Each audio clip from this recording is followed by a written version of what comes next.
sebagai praktisi hukum yang juga kadang mengikuti ya kasus Nikita Mirzani yang sudah bergulir di Pengadilan Negeri Jakarta Selatan ya waktu itu ya, kemudian PK, kemudian kasasi dan ditolak kasasinya ya kan. Dan kemudian ada upaya hukum lagi ya, di dalam pidana upaya hukum itu bisa mengajukan PK, peninjauan kembali, dengan didasarkan pada alasan-alasan hukum yang kuat dan berkas administrasi yang lengkap. Yaitu di dalam PK ya, itu tadi kan jelas bahwa kasasi Nikita Mirzani ditolak. Di dalam PK ada alasan pokok pengajuan PK, yaitu yang pertama nopung ya, nopung itu keadaan baru ya, keadaan baru atau bukti baru, terdapat bukti baru yang belum pernah diajukan pada saat di persidangan.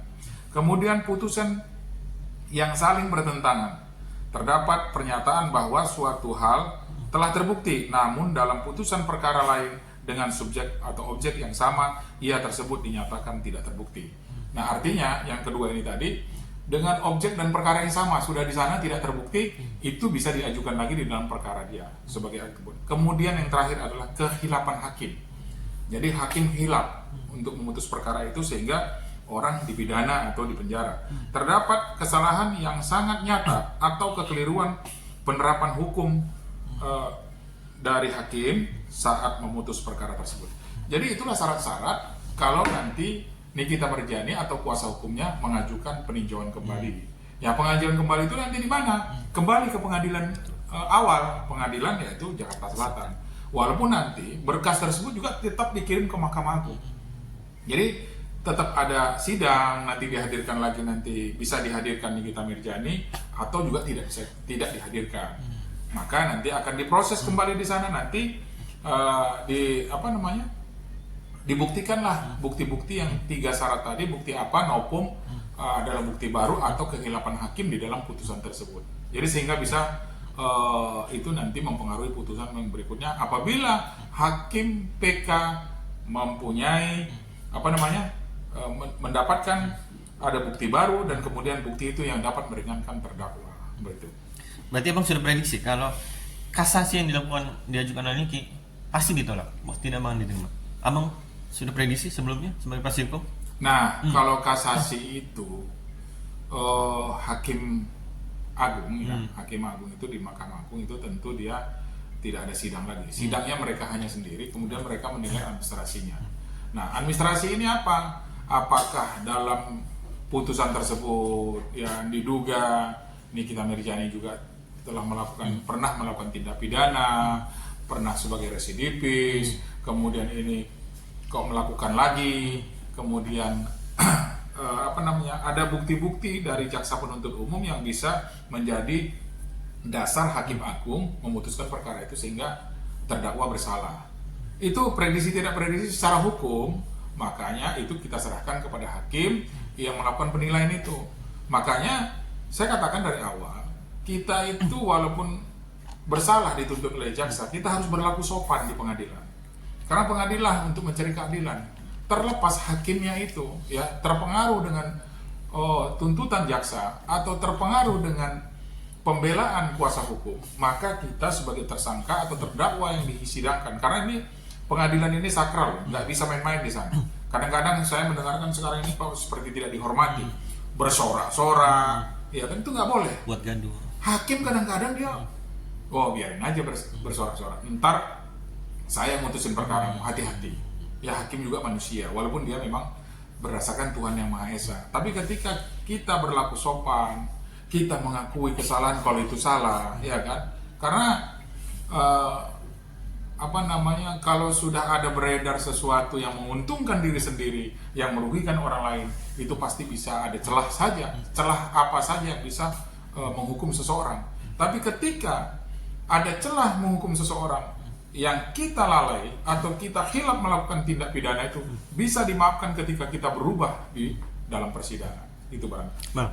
Yang tadi seperti Abang bilang, yang akhirnya tim kuasa hukum Niki bilang kasasi ditolak, akan mengajukan PK dan bulan depan pasti akan ada sidang lagi.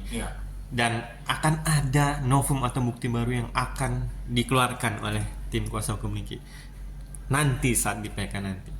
Gimana menurut Abang sebagai kuasa hukum? Iya, salah satu syarat tadi saya sampaikan. Kalau sepanjang ada PK, sepanjang ada novum, ya untuk PK itu kan adalah salah satu syarat. Tapi jangan nanti ketika novum itu tidak ada hubungannya dengan perkara ini, gitu ya. Harus ada berarti. Harus ada hubungannya. Kalau tidak ada hubungan, tidak bisa. Ya pasti ditolak sama hakim PK, pasti ditolak. Makanya itu tadi yang 3 saya sampaikan tadi adalah bukti baru, kemudian perkara yang sama disidangkan lagi, atau kehilapan hakim dalam memutus perkara tersebut.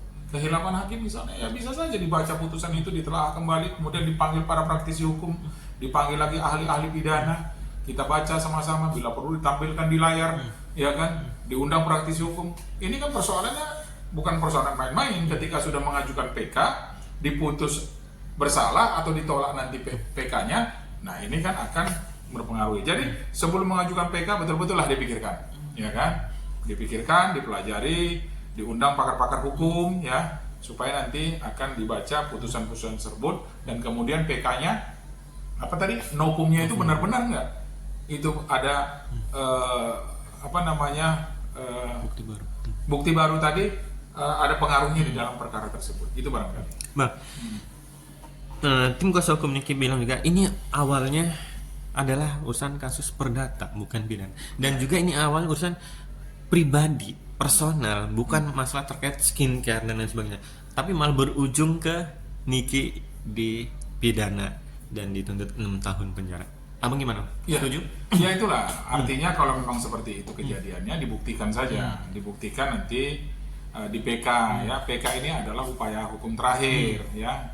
Kalau misalnya nanti PK ini juga ditolak, kemudian atau dihukum, nah habislah upaya hukumnya. Nah, kalau misalnya memang bukti-bukti baru yang bisa dihadirkan, yang belum pernah dihadirkan di sidang-sidang sebelumnya, kemudian ada kepentingannya dengan perkara tersebut, ya mudah-mudahan saja nanti hakim PK, Mahkamah Agung, di Mahkamah Agung hakim PK itu akan menilai apakah memang itu layak untuk dibebaskan atau diringankan dari hukuman sebelumnya. Saya pikir gitu.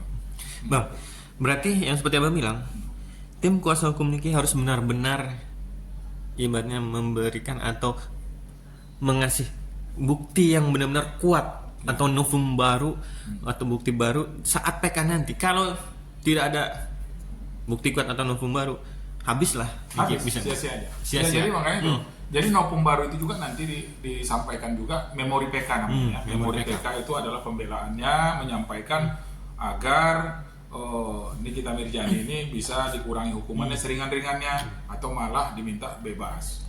Maka di memori PK nanti disusun dengan baik, dengan rapi, dan kemudian pertimbangan-pertimbangan hukumnya bila perlu ada jurisprudensi yang dimasukkan di dalam memori PK.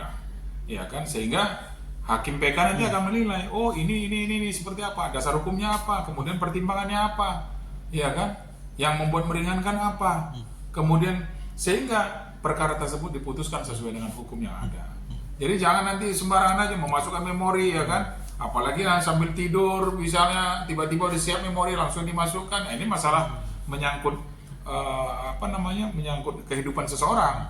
Nah makanya perlu itu kehati-hatian, dan kemudian mungkin mengkonsep memori PK tersebut juga jangan secara mendadak, tapi itu memang betul-betul diminta pakar hukum, diminta teman-teman dari praktisi hukum, diminta dari ahli-ahli pidana, ya kan, apakah memang ini tidak layak untuk dihukum, apakah memang betul ada perdatanya, bila perlu diundang juga hukum perdata, ahli perdata, ada nggak di sini perdatanya.